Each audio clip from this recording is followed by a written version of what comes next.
రేపే ఆదివారం. అత్యంత శక్తివంతమైనటువంటి అమావాస్య కూడా రేపే.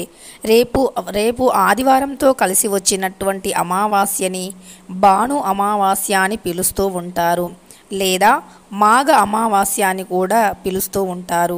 ఈ అమావాస్య అనేది అన్ని అమావాస్యల కంటే చాలా శక్తివంతమైనటువంటిది అని పండితులు వివరిస్తున్నారు. పొరపాటున కూడా ఇంట్లో ఈ కూరని వండినా తిన్నా 7 జన్మాల పాపాలు తప్పవు అని, గండాలు తప్పవు అంటున్నారు పండితులు. కాబట్టి పొరపాటున మర్చిపోయి కూడా ఇంట్లో ఈ కూరను వండకండి. ఒకవేళ కాదని వండినా తిన్నా 7 జన్మల దరిద్రాలు పట్టి అష్ట కష్టాలు అనుభవిస్తూ ఉంటారు. గండాలు తప్పవు, లేని పాపాలు కూడా నెత్తిన పెట్టుకున్నవారవుతారు అంటున్నారు పండితులు. అయితే రేపు అత్యంత శక్తివంతమైనటువంటి ఆదివారంతో కలిసి వచ్చిన అమావాస్య రోజు ఏ కూరను ఇంట్లో వండకూడదో ఇప్పుడు తెలుసుకుందాం. రేపు వచ్చే అమావాస్యని భాను అమావాస్య అంటారు. ఈ అమావాస్య అనేది అత్యంత శక్తివంతమైనటువంటిది. సూర్య భగవానునికి చాలా ప్రీతికరం, లక్ష్మీదేవికి కూడా ఎంతో ఇష్టమైనటువంటిది ఈ అమావాస్య. అయితే ఈ అమావాస్య రోజు మనం ఖచ్చితంగా గంగానది స్నానం చేయాలి. గంగానది స్నానానికి ఎందుకు అంతటి ప్రాముఖ్యత అంటే, గంగా అనేది విష్ణుమూర్తి పాదాల వద్ద సృష్టించబడి శివుని తలపైన ప్రవహింపబడుతుంది. అందుకే గంగానదికి అంతటి శక్తి. గంగలో అంటే విష్ణుమూర్తి కూడా పాల సముద్రంలోనే ఉంటారు. లక్ష్మీదేవి పాల సముద్రం నుండే ఉద్భవించింది. నీరు లక్ష్మీదేవితో సమానం, పంచభూతాలలో ఒకటి. నీరు అనేది చెడు శక్తిని తొలగిస్తుంది. నీటిలో ఎన్నో రకాల ఆధ్యాత్మిక గుణాలు ఉంటాయి. అందులోనూ సూర్యోదయానికంటే ముందే చేసే స్నానానికి మరీ ఎక్కువ ప్రాముఖ్యత ఉంటుంది. అయితే రేపు చాలా శక్తివంతమైన మాఘ అమావాస్య లేదా భాను అమావాస్య. రేపు ఎవరైతే ఆదివారంతో కలిసి వచ్చిన అమావాస్య రోజు గంగ స్నానాన్ని చేస్తారో, లేదా గంగ స్నానం చేసే వీలు లేనివారు ఇంట్లోనే స్నానం చేసే నీటిలో గుప్పెడు నల్ల నువ్వులు, గుప్పెడు రాళ్ల ఉప్పు, అలానే కొన్ని బిల్వ దళాలు లేదా శమీ వృక్షం యొక్క దళాలు లేదా ఉత్తరేణి ఆకులు, ఈ ఆకుల్లో ఏ ఒక్క ఆకు అందుబాటులో ఉన్నా వాటిని నీళ్ళల్లో కలుపుకొని గుప్పెడు నల్ల నువ్వులను వేసి గుప్పెడు రాళ్ల ఉప్పుని కూడా వేసి ఒక చెంబెడు నీటిని తీసుకొని గంగాదేవి ఆవాహయామి అని ఒక 5 సార్లు జపించి అనంతరం మీరు స్నానం ప్రారంభించండి. ఇలా చేసి రేపు ఎట్టి పరిస్థితుల్లోనూ ఆడవారు కానీ మగవారు కానీ నల్లటి రంగులో ఉండే దుస్తులు ధరించకూడదు. ఆ రంగు దుస్తులు ఈ అమావాస్య రోజు వేసుకుంటే శనీశ్వరుని యొక్క ఘోర దుష్ప్రభావానికి లోనవుతారు. శని బాధలు పీడలు పట్టి అష్ట కష్టాలు అనుభవిస్తారు. కాబట్టి ఎట్టి పరిస్థితుల్లోనూ ఖచ్చితంగా మర్చిపోకుండా నలుపు రంగు దుస్తులను వేసుకోకండి. ఏవైనా ఇతర రంగుల్లో ఉండే దుస్తులు వేసుకోవచ్చు. అయితే రేపు అత్యంత శక్తివంతమైన అమావాస్య రోజు ఇంటి గుమ్మానికి గార కొమ్మను కట్టిన లేదా గార కొమ్మను తెచ్చి గేటు పక్కన పెట్టిన, గార కొమ్మను తాకినా సరే ఎన్నో జన్మాల పాపాలు దరిద్రాలు, తెలిసి తెలియక చేసిన పాపాల నుండి కూడా విముక్తిని పొందుతాం. అంతేకాదు రేపు గార చెట్టుకి అత్యంత శక్తులు వస్తాయి. గార చెట్టు అమావాస్య రోజుల్లో చాలా శక్తివంతంగా మారుతుంది. లక్ష్మీదేవి యొక్క అనుగ్రహాన్ని పొంది ఉంటుంది. అంతేకాదు గార చెట్టు అనేది చాలా పవిత్రమైనటువంటిది. అందులోనూ రేపు మాఘ అమావాస్య ఆదివారంతో కలిసి వస్తుంది. ఇంట్లో భరించలేని కష్టాలు, ఆర్థిక సమస్యలు, గొడవలు, మనశ్శాంతి లేకపోవటం, చేతి నిండా డబ్బున్నా ప్రేమ లేకపోవటం, ప్రేమించిన వారు మనల్ని ప్రేమించకపోవటం, ఇలా కుటుంబంలో సంతోషం అనేదే లేకుండా ఉండటం, చుట్టూ ఎంతమంది ఉన్నా సరే ఎవరూ లేరు అనే ఒక బాధతో ఉండటం, ఇలాంటి సమస్యలన్నీ కూడా తొలగిపోతాయి. ఇంటికి ఎంతటి దరిద్ర బాధలు ఉన్నా, ఎంతటి ఘోర పిశాచ ఇంటిని ఆవహించినా, ఎంతటి నరదృష్టి ఇంటిపై ఉన్న ఒక్క క్షణంలో తొలగిపోతుంది. ఈ గార కొమ్మను రేపి తెచ్చి ఇంటి గుమ్మానికి కట్టిన లేదా గేటు పక్కన పెట్టినా సరే దరిద్రాలు బాధలు అన్నీ తొలగిపోతాయి. అలానే అత్యంత శక్తివంతమైన మాఘ అమావాస్య అనేది ఆదివారంతో కలిసి వస్తుంది. ఈ రోజున పితృదేవతలను మర్చిపోకుండా తలవాలి, అంటే వారిని పూజించాలి, వారికి తర్పణాలను సమర్పించాలి. ఈ అమావాస్య రోజున ఎవరైతే బెల్లము అలానే నువ్వులు కలిపి తయారు చేసిన లడ్డూలు కానీ ప్రసాదాన్ని కానీ ఇతరులకి పంచిపెట్టాలి. లేదా ఒక ఎర్రని వస్త్రంలో వేసి మూటలాగా కట్టి ఆ మూటను ఎవరికైనా దానంగా ఇవ్వాలి. ఎవరూ దానంగా తీసుకొని పక్షంలో ఆ మూటను పారే నీటిలో వదిలివేయాలి. ఇలా చేస్తే మీ దరిద్రాలు పాపాలు తొలగిపోతాయి, అష్ట కష్టాల నుండి బయటపడతారు, సమస్త పాపాలన్నీ తొలగిపోతాయి, కోట్లకి అధిపతిగా మారిపోతారు. కష్టాలు కానీ లేదా ఇతర సమస్యలు కానీ వెంటాడుతూ ఉంటే ఈ పరిహారాలు తప్పనిసరి చేయండి. అలానే రేపు కాకికి ఏదైనా ఆహారాన్ని పెట్టండి. శం శనర్చనాయ నమః అనే మంత్రాన్ని 3 సార్లు జపించండి. సూర్య భగవానునికి ఆద్యం సమర్పించి ఓం ఆదిత్యాయ నమః అంటూ మంత్రం జపించండి. అనంతరం మీరు నదిలో దక్షిణం వైపు నిలబడి మీ పితృదేవతలను నమస్కరించుకోండి. పితృదోషాలు తొలగిపోవాలి అంటే ఇలా తప్పనిసరి చేయండి. అలానే అత్యంత శక్తివంతమైన ఆదివారంతో కూడిన ఈ అమావాస్య రోజు ఇంట్లో ఏ కూర వండకూడదు, ఏ కూర తినకూడదో కూడా తెలుసుకుందాం. రేపు పొరపాటున కూడా ఇంట్లో మాంసాహారాన్ని తినకూడదు. కోడిగుడ్డు కానీ చికెన్ కానీ ఇలా చేపలు రొయ్యలు మాంసాహారానికి సంబంధించి ఏ కూరలు కూడా తినకూడదు.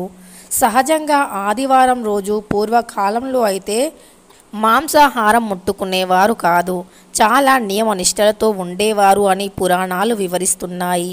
మారుతున్న కాలానికి అనుకూలంగా మనం ఈ ఆదివారం రోజుల్లో మాంసాహారాన్ని తింటున్నామే తప్ప, కానీ పూర్వకాలంలో అయితే ఆదివారానికి చాలా ప్రాముఖ్యత ఉండేది అంటున్నారు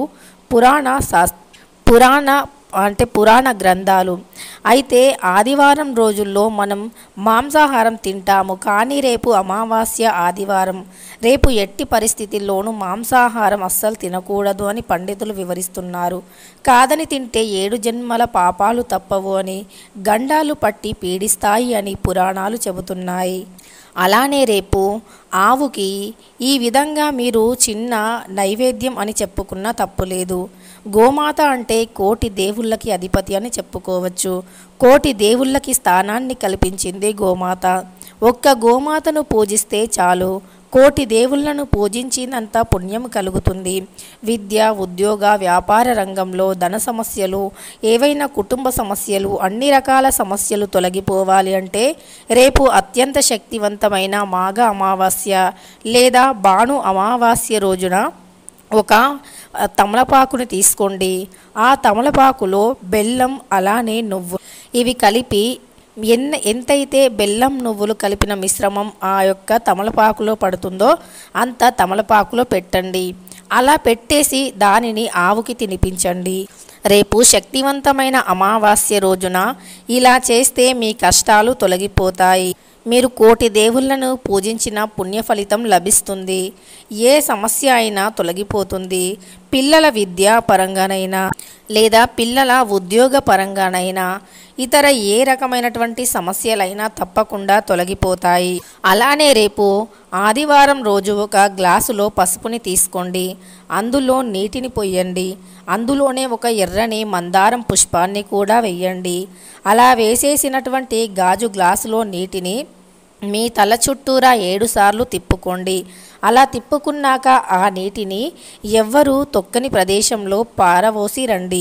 ఇలా చేస్తే మీ యొక్క దరిద్రం ఒక్క క్షణంలో తొలగిపోతుంది. తక్షణం డబ్బు అనేది వస్తుంది. అవసరాలకి డబ్బు అనేది అందుతుంది. ఇలా రేపు ఆదివారం చేస్తే ఎంతటి దరిద్రమైనా ఎంతటి నరదృష్టి అయినా తొలగిపోతుంది. అంతేకాదు రేపు ఆదివారం అత్యంత శక్తివంతమైన అమావాస్య రోజు ఉప్పుతో ఒక చిన్న పరిహారం చేస్తే అఖండ ఐశ్వర్య యోగం కలుగుతుంది. అదేమిటి అంటే ఒక మట్టి పాత్రను కానీ లేదా గాజు పాత్రను కానీ తీసుకోండి. సహజంగా లక్ష్మీదేవికి ఉప్పు అంటే చాలా ఇష్టం. ఉప్పు అనేది జ్యేష్ఠాదేవిని తొలగించడంలో బాగా ఉపయోగపడుతుంది. ఉప్పు అనేది చెడు శక్తులను ఇట్టే తొలగిస్తుంది. ఉప్పుతో ఏ పరిహారాలు చేసినా అద్భుత ఫలితాలు వస్తాయి. అయితే అలా ఒక గాజు లేదా మట్టి పాత్రను తీసుకొని అందులో దొడ్డుప్పుని వేసి 9 లవంగాలను పెట్టండి. అలా పెట్టేసి మధ్యలో ఒక నిమ్మకాయను 4 భాగాలుగా కట్ చేయండి. 4 భాగాలు అంటే పూర్తిగా కట్ చేయవలసిన అవసరం లేదు. జస్ట్ మనం గుత్తి వంకాయలాగా కాట్లు పెట్టి వదిలివేస్తే సరిపోతుంది. ఆ తరువాత ఆ ఉప్పు బౌలు మధ్యలో ఆ నిమ్మకాయను పెట్టండి. ఇలా 9 లవంగాలను ఆ ఉప్పులో పెట్టేసి ఒక నిమ్మకాయను తీసుకొని ఆ నిమ్మకాయను మధ్యలో పెట్టి 4 కాట్లు పెట్టేసి ఆ నిమ్మకాయ పైన ఒక కర్పూరాన్ని వెలిగించి దానిని మీ ఇంట్లో ఒక రహస్యమైన ప్రదేశంలో పెట్టేయండి. అలా చేయటం వల్ల మీ ఇంట్లో ఉండే చెడు శక్తులు తొలగిపోతాయి. మీరు ఏదైతే చెడు ఉంది అని భావిస్తున్నారో లేదా మన కంటికి కనిపించని దుష్టశక్తులు మనల్ని ఎలా అయితే ఇబ్బంది పెడుతున్నాయో ఆ సమస్యలు తొలగిపోవాలి అంటే ఇలా చేయండి. ఒకవేళ ఏ సమస్యలు లేకపోయినా సరే ఈ పరిహారం చేయటం వల్ల ఇంట్లోకి లక్ష్మీదేవి వస్తుంది, జ్యేష్ఠాదేవి తొలగిపోతుంది. మీ కంటికి కనిపించని చెడు గాలి కూడా శుద్ధి అవుతుంది. గాలిలో ఉన్న చెడు నెగిటివ్ ఎనర్జీ అంతా కూడా ఉప్పు, లవంగాలు, కర్పూరం, నిమ్మకాయ లాగేసుకుంటాయి. ఈ లవంగాలు ఆర్థిక సమస్యలను తొలగిస్తాయి. అంతేకాదు లవంగాలు మనం కాల్చడం వల్ల కానీ ఇలా ఉప్పులో పెట్టడం వల్ల కానీ ఇంట్లో ఉన్న చెడు శక్తులు అన్నీ కూడా లవంగాలు లాగేసుకుంటాయి. ఉప్పు లక్ష్మీదేవి అనుగ్రహానికి పాత్రలు చేయడానికి ఉపయోగపడుతుంది. ఉప్పు ఇంట్లో పెడితే ధనం అనేది దూసుకు వస్తుంది. మోసుకుపోయిన ధన ద్వారాలు కూడా తెరుచుకుంటాయి. ఉప్పు వల్ల ఎన్నో రకాల ఉపయోగాలు కలుగుతాయి. ఉప్పు అనేది గాలిలో ఉండే చెడు శక్తిని తొలగించే గాలిని శుద్ధి చేస్తుంది.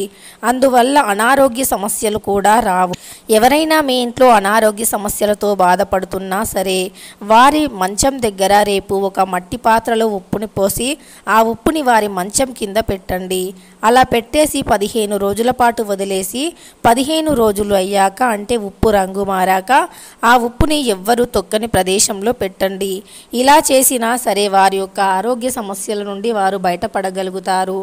అంతేకాదు ఇలా మనం ఒక రహస్యమైన ప్రదేశంలో ఆ నిమ్మకాయ, లవంగాలు, ఉప్పు పెట్టాక మరుసటి రోజు ఉదయాన్నే అంటే సోమవారం రోజు ఉదయాన్నే అందులో ఉన్న ఉప్పుని అలానే అందులో ఉండే లవంగాలను తీసి కాల్చివేయండి. అలా కాల్చివేసిన బూడిదను ఎక్కడైనా చిన్న గొయ్యి తీసి అందులో పాతి పెట్టండి. అలానే ఉప్పు, లవంగాలను మాత్రం ఎవ్వరూ తొక్కని ప్రదేశంలో పోయండి. ఇలా చేస్తే ఖచ్చితంగా మీ కష్టాలు అనేవి తొలగిపోతాయి. లక్ష్మీదేవి అనుగ్రహం లభిస్తుంది. అంతేకాదు రేపు ఆదివారం రోజున రాగి చెంబులో ఒక ఎర్రని పుష్పాన్ని వేసి నీటిని పోసి దానిని మీ యొక్క సింహద్వారానికి ఎడమ వైపున కానీ లేదా పూజ గదిలో కానీ వంటగదిలో కానీ ఈశాన్యం దిక్కున కానీ గ్యాస్ స్టవ్ పక్కన కానీ పెట్టండి. ఇవన్నీ లక్ష్మీ స్థానాలే. అలానే రేపు అమావాస్య అత్యంత శక్తివంతమైనటువంటిది. చిన్న కలబంద మొక్కను తీసుకుని వచ్చి మీ ఇంట్లో కానీ మీ పెరట్లో కానీ మీకు ఎక్కడ మొక్కలు నాటేయడానికి అనుకూలంగా ఉందో ఆ ప్రదేశంలో ఈ కలబంద మొక్కను నాటండి.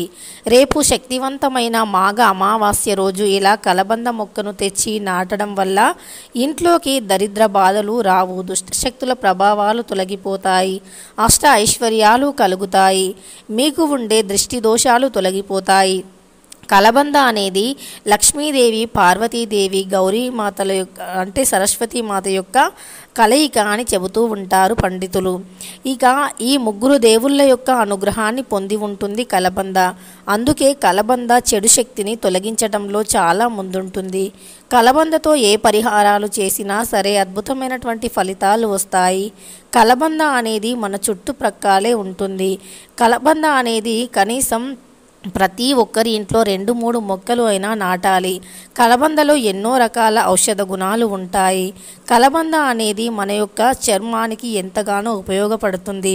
గర్భానికి కూడా బాగా ఉపయోగపడుతుంది. ఒంట్లోని వేడిని తొలగించడానికి కలబంద అద్భుతంగా ఉపయోగపడుతుంది. ఆర్థికంగా సమస్యలను తొలగించడానికి కూడా కలబంద ఎక్కువగా ఉపయోగపడుతుంది. అలానే రేపు ఈ కలబంద మొక్కను తెచ్చి ఈశాన్యం దిక్కున పెట్టినా సరే ఇంట్లో సిరుల వర్షం కురుస్తుంది. లక్ష్మీదేవి, కుబేరస్వామి, గణపతి యొక్క స్థానంగా పిలువబడే ఈశాన్యం దిక్కున రేపు కలబంద చెట్టు పెంచితే గనక ఇక మీకు డబ్బుకి ఎప్పటికీ లోటు అనేది రానే రాదు. ఈ విధంగా రేపు అత్యంత శక్తివంతమైనటువంటి అమావాస్య రోజున ఈ పరిహారాలలో ఏ ఒక్క పరిహారం చేసినా అద్భుతమైన ఫలితం కలుగుతుంది. అలానే రేపు అమావాస్య రోజు ₹1 దానం చేసినా, 1,00,00,000 రూపాయలు దానం చేసినా పుణ్య ఫలితం లభిస్తుంది. రేపు ఏ పూజ చేసినా, 1,00,00,000 పూజలు చేసినా పుణ్యం లభిస్తుంది. రేపు ఏ పరిహారం చేసినా 1,00,00,000 జన్మల పుణ్యం లభిస్తుంది. ఎంతో శక్తివంతమైన ఈ అమావాస్య రోజు మర్చిపోకుండా ఈ పరిహారాలను చేయండి.